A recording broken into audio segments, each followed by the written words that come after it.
Hey, this is Daniel. I'm Noelle, and this is the Quick Philosophy Question Podcast, or QPQ for short. A podcast dedicated to bettering our understanding of philosophy.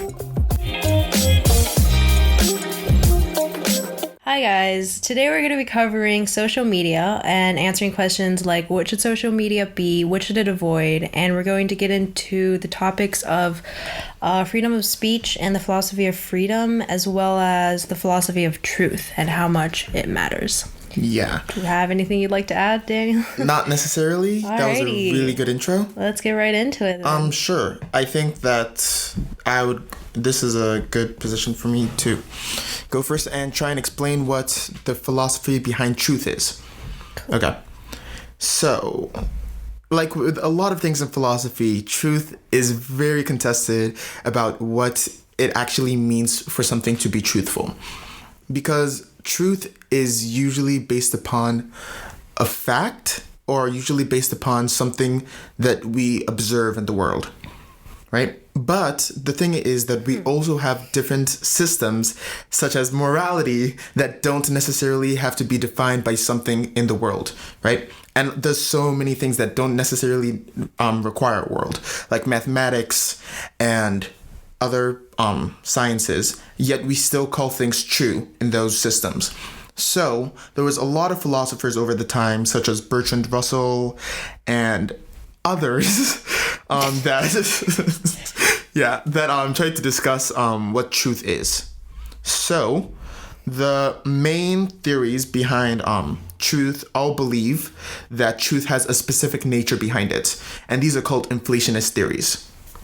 So, the first inflationist theory is called the correspondence theory, which basically states that the relationship between a statement and a fact is what makes it true. Mm-hmm. A huge part of correspondence theory is saying that the fact has to be mind independent, meaning that the fact has to be removed from something that has to be interpreted by the mind. Interesting. For example, in correspondence theory, there's this thing as having a statement saying it is raining is true in relation to if it is actually raining, if it is true that it's raining. But the problem with this theory of truth is that it doesn't allow for such things as morality or mathematics, because those things aren't necessarily in correspondence to a fact, because those are things that we define and then we define them as true. For example, with mathematics, we have certain axioms that we define as true but isn't necessarily part of the world. So does that mean that Wait, I have a question. Sorry. Yeah. By fact, do you mean like an empirical fact? Like based on observations and stuff like that? That is in a different kind of theory, but what they're trying to say by fact is by saying that like fact. The word fact. Yeah, it's kind so of convoluted. Because it like goes into the thing. And that's a huge part about why a lot of people rebut correspondence theory and whatever. So, what? Wait, do you mean repute or rebut? Rebut. Okay. I don't know my language. Okay, sorry, whatever. continue, Cool. No, that's fine. Yeah, so with morality, truth doesn't necessarily have to connect to facts. So yeah, that's a major rebuttal against correspondence theory. So the next theory that I'm going to talk about is coherence theory, which basically is saying that there has to be a consistency between other statements and beliefs that you have. So for example, if you have a base of knowledge, right, that says that, black things are bouncy. I don't know. Black things are bouncy and white things are solid or whatever. Yeah. Right? Then in that statement, then you would say that a white bird would be solid is true based upon your other previous statements. Right? I see. Okay. It's fine. A huge rebuttal against this is that something can be consistent but still be false at the same time, or contradict with other consistent theories. Wait, so you're saying that if it's consistent even one time, it can be considered true? Like, does it have to be consistent every time? Or just like matching? Does it have to match up every single time or just twice? And that's the thing, though. It's like That's the question. and that's the thing. Is like when that's where the rebuttal against coherence theory comes in, where it's saying that once something is consistent with one form of knowledge, it doesn't necessarily mean that that thing with another form of knowledge can also be consistent. Like there can be two bodies of knowledge that can contradict each other. An example in our real life, anyways, is with. Sorry, guys. I forgot to turn off the ringer on my phone. It probably won't make a huge difference, hopefully. But whatever. It's fine. It's fine. What's it called again? Shoot, I got lost in where I was trying to say. Oh, yeah. So, yeah, a real-life example of where coherence theory can go wrong is something like with general relativity and quantum mechanics. Both have bodies of knowledge that assert different kinds of things and can be true in certain aspects, but they don't relate to each other in some other aspects. So you're saying that something can be true even if something directly contradicts it? But in both things can be true? In coherence theory, that's where the problem comes. Two things can be technically true, but they have rebuttals with each other. Okay. Like it can be consistent within one body of knowledge, but those two bodies of knowledge conflict with each other when those statements are made. Sorry to cut you off again. I'll let you finish in a second. But I think I've listening to you and I have so many questions and I think we should do a separate episode. Yes, we should have a whole separate episode on truth. Yes. Yeah, sorry. I just wanted to introduce these and then no, of course. Cool. The next one is sort of interesting, where it says that truth is only due to the usefulness to solve problems. Right? So truth is based upon how useful it is to solve different things. For example, the sun is only... We are at the... What's it called again? The Earth is rotating around the sun only because once we prove it, it helps us make predictions about where our Earth will be, and it's useful to us, right? To solve different things. But the rebuttal against this is two things, where it says that lies can be useful, but still false at the same time. Like where we tell lies to ourselves to make ourselves feel better. Like, oh, I'm not fat. Oh, I can do this later. Or, oh, stuff like that. Right? Yeah. And also, another problem with this theory is how we define how something is useful. Because usefulness can be completely different for other people. And that shouldn't change the truthfulness of a statement. For example, one statement can be useful to one person and it cannot be useful to another person. So that means technically it would not be true to that other person, which is, not useful. Then the last theory of truth is the verificationist theory of truth, at least in the inflationist theories, where it is basically the basis of scientific thought and what most scientists and philosophers use, which is talking about how verifiable a statement is, right? Mm-hmm. Well, I mean, not philosophers, scientists mostly, about talking about how verifiable a statement is, where it's saying that if a lot of evidence is in support of this statement, then it's more likely to be true, right? Mm-hmm.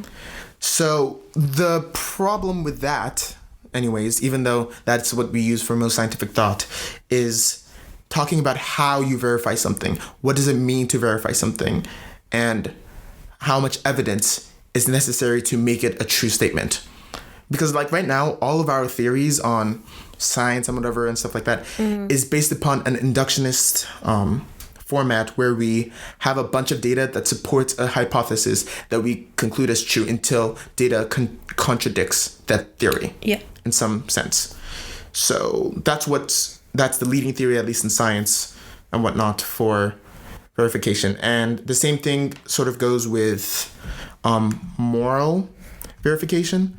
So in that kind of case, there's two kinds of verification that they talk about, which is, if I can remember, It's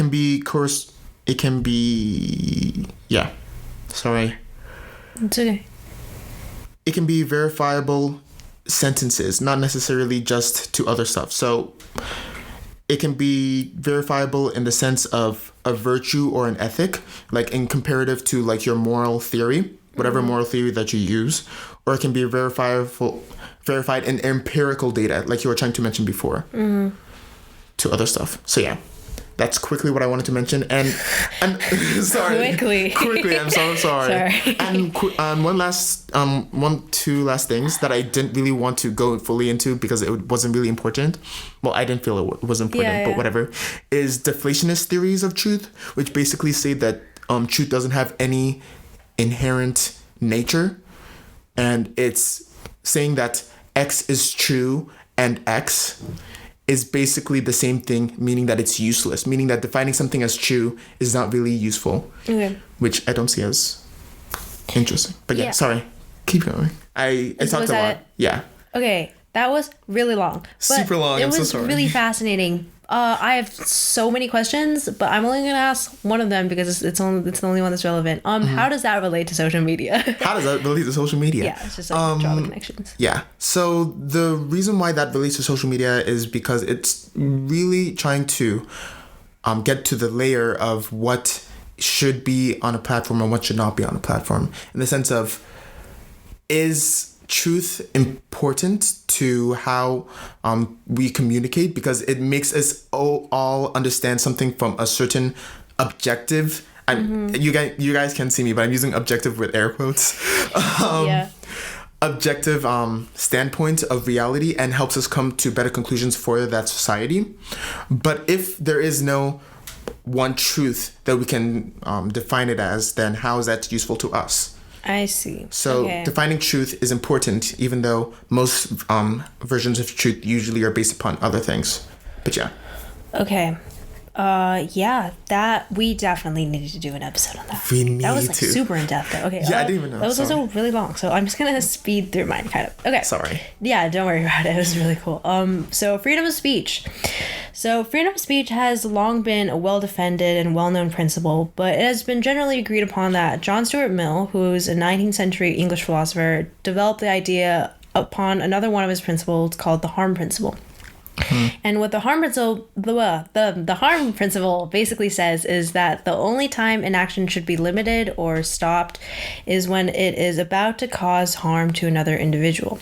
Now, of course, there are many ambiguities in my definition, like what exactly is harm, and does it have to be direct and immediate harm, etc., which I want to get into later. But this general idea relates to freedom of speech in that, aside from what applies to the harm principle, like aside from what would directly harm someone else, there should be nothing to stop the freedom of expression. So even if something is ethically incorrect, by general consensus, it should still be admitted into public accessibility. An easy example of this principle in action is the banning of books and the debate over at what point a book is deemed inadmissible. There are, of course, some countries, like China, that are very quick to ban any book that the government sees as remotely problematic, which, of course, has come under much criticism and disapproval. Then there are countries like America that, although allowing books to be banned in small areas like a school or a district, that forbid limiting books from taking them away from the light of day. The basic argument behind this is also one that Mills outlines, which is that even if everyone in the world thought one thing, except for one person, there is still no reason to silence him or her, just like there would be no reason for him or her to silence the rest of the world. The hope is that this exact allowance of freedom of opinion would kind of work itself out in the end, in a way, and eliminate what is ethically correct on an individual basis. If you want an even more in-depth analysis of this idea and how it relates to individual will, I encourage you to look into some of John Locke's works, in which he covers the difference between freedom and necessity, as well as questions of free will. Now, how exactly does this all relate to our discussion today?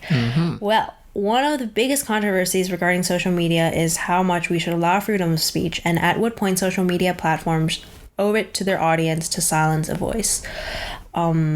This is why it's such a critical part of our question. Yeah, definitely. So, yeah, that was our philosophy basics and our summaries of summaries. Yeah, that was really long yeah, it was yeah. Well, you needed to define truth. Yeah, that was just a really long definition. But so now we're going to move on to general discussion. Let's go. Cool. So, do you want to start with your questions or? Yeah. So I think the first thing we want to mention is the idea of like something that we came upon called fiduciary. What is that? Ooh, fiduciary law. Yeah, Yes. fiduciary law, which basically says, this is Daniel's definition, which I really liked, which is that if you have power over someone else, you owe it to them to give them your highest degree of care. In a sense. And how this relates to social media, I guess, is that the social media platform like owes it to their audience to, right? Is Yeah. correct? Yeah. Okay. To like Work in their interests. Do what's best for the audience, I guess. Yeah, definitely. Yeah. So I thought that was really interesting because I like, what exactly is care? Like, does care ever include harm? And is it like, because one of the examples of fiduciary law is like the parent to child relationship, because a parent owes it to their child to provide them with what is best for them. But does that sometimes include harm? Yeah. So it's like when like going to the parent and child example, it's like when a child is doing something bad per se for them in the future or for their social interactions or whatever. For example, let's say that Johnny is stabbing a kid in school. Fun times. Fun times. Relatable. Super relatable. So yeah, Johnny's stabbing someone in his school. Continue. Okay, sorry. Yeah, it's okay. Yeah, Johnny's stabbing someone in school, and their parents want to make sure to not encourage this behavior because that's not going to be helpful for their social relationships in the future. Right? So... Ooh, sorry, that just reminded me of finish, and then I'll ask my question. Yeah. For their social relationships in the future. So what the parents might do is punish or, in a sense, stop that behavior for that child. But that child doesn't necessarily like what they're being told to do. Like they're being grounded or they're being scolded or whatever. So in the sense of a social media platform, a Facebook or other stuff like that might need to do stuff that we don't necessarily like for our betterment. But the thing is that who is it? Like, this is what a lot of social media people think of when they're developing different stuff. Like, who is it their problem to define what other people want or whatever? It's like, is it like their duty? Not necessarily if it's their duty. Like, who am I to say what people want or what is in their interest or whatever? Is like, right? It's like, who's to say what care is? Exactly. Who's to say what's best for everyone? Exactly. And so that's a huge part about Do you think there's any consensus on that? Not necessarily, and that's why it's important for Facebook and other companies like that to try and work in the interest of those people, not necessarily try and what's it called again? Try and maximize for their pleasure, because pleasure and interest aren't necessarily the same thing. Yeah, but again, sometimes like depending on who you ask, sometimes it is. I think that's definitely a problem you run into. I remember like a while ago, like you asked me if like I care if, I think your question was like, how much does the algorithm scare me, kind of like, do I mind if it just like knows everything about me? And I was like, no. Like if it's convenient for me, I don't really care that much. I mean, I like, you could change my mind on that, but like I think a lot of people shared my view in that like they don't have the same idea of best interest as like you might. So yeah, that's definitely a problem you run into. Yeah. So talking about that a little bit more, actually, it's trying to go into how an individual might have different interests that are different than their pleasures or inconsistent with their pleasures, and also how much control we should give over the platforms and how much that control matters to an individual like us.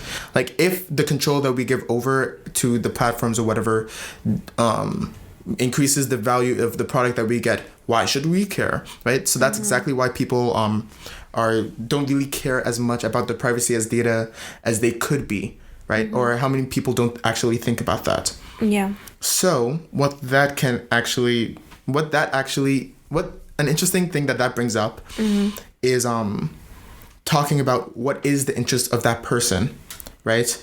And how do you maximize for it? And also, when you're talking about the control of the data, the reason why that is important, and control of the platform also, the reason why that's important is because control necessitates the amount of freedom and also the amount of control we have in our own interests.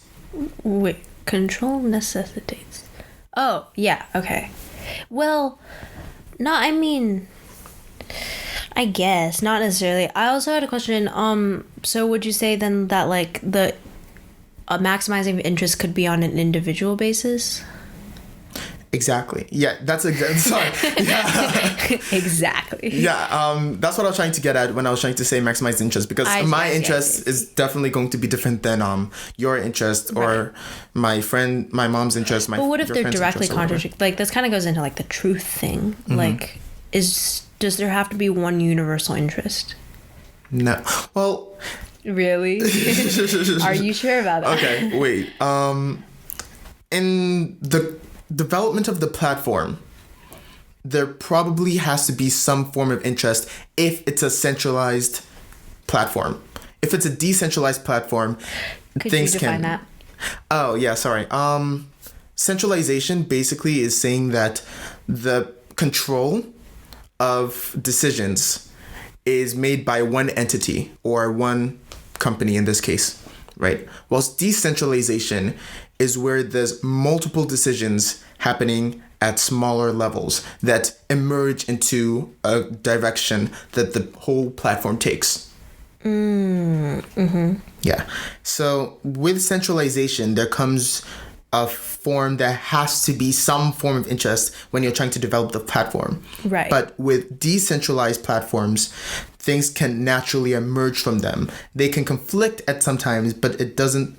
The individual decisions at certain times can generally lead it to certain directions over time.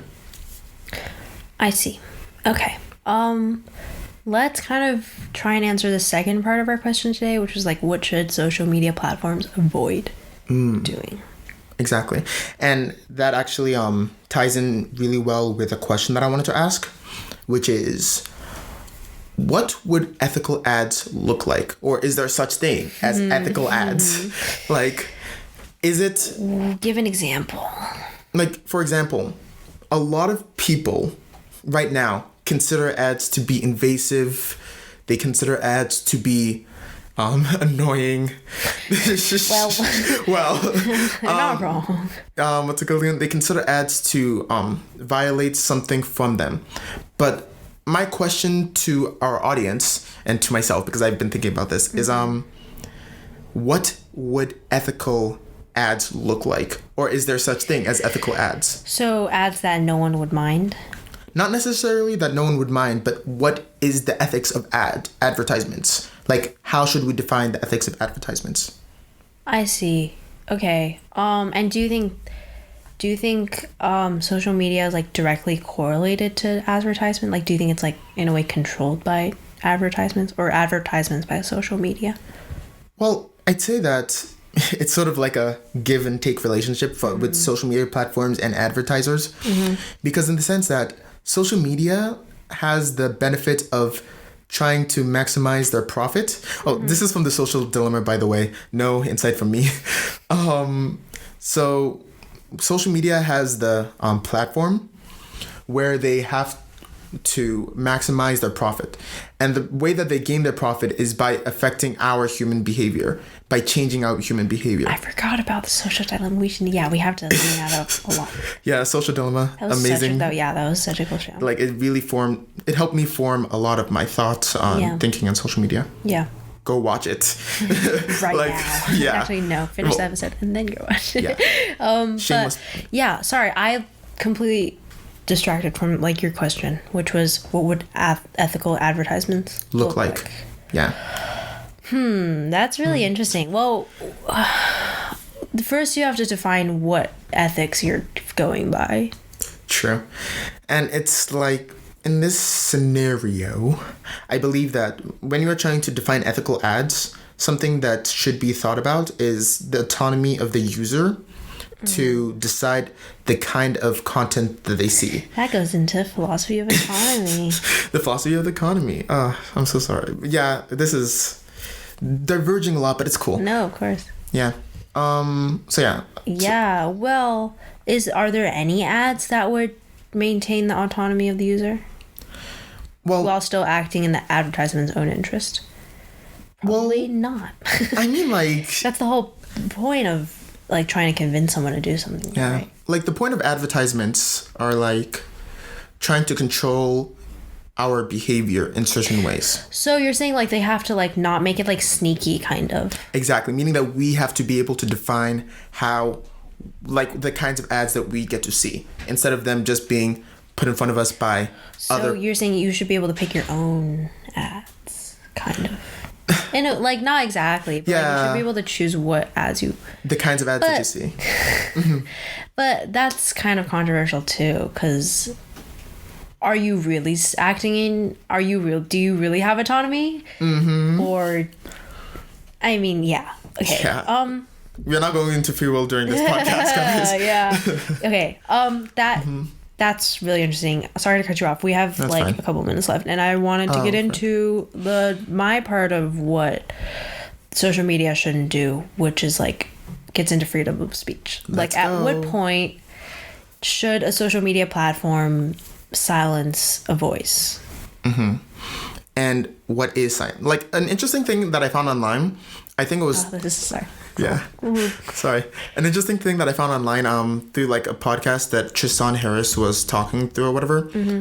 Well, I don't know if he necessarily said this, but I think he put it on his slide or something, where they said that free speech is not the same thing as free reach, right? Mm-hmm. Meaning that just because you have the freedom of speech to say different stuff doesn't mean that you have the freedom to reach as many people as possible. Yeah. Right? Yeah. And I feel like that's really important for when you're talking about... It is really important. Especially with social media, like it's super dependent on how much you reach. But assuming, like, even pushing beyond that, like, what if just like you're not allowed to have any reach at all? Because I really wanted to get into because social media has a lot of power in that scenario. And that's how it becomes like a tool in like political things, like with censorship and like political brainwash kind of, and like amazing. Yeah, because that's something that I'm super interested in, like because like of my personal connections to the Chinese Cultural Revolution, and a big part of that was that there was a lot of censorship, like that was a huge part of it. And I think it's super valuable to talk about that, because I personally don't think social media should censor. I mean, I guess there's some things that it should censor, but I don't think that it should censor anything related to knowledge. Even if it is fake news, I don't think it should censor. I think I've seen a lot on Instagram. I've heard that there's like, they have a thing under the post that's like, this is fake news, kind of like, this is false information and see why, which I think is so much better than, there's even a certain level of danger to that too. Yeah, so, definitely. What are your thoughts on that? Sorry, I've been talking to her forever. No, it's good. Like, it's good to hear your thoughts. Let's see. So I'd say that I was thinking in a generally the same direction about how we shouldn't try and limit knowledge and how we should try and inform people on stuff like that. But after looking to the theories of truth and also thinking about what our ethics and morals are, then two things I found might conflict with those kinds of theories.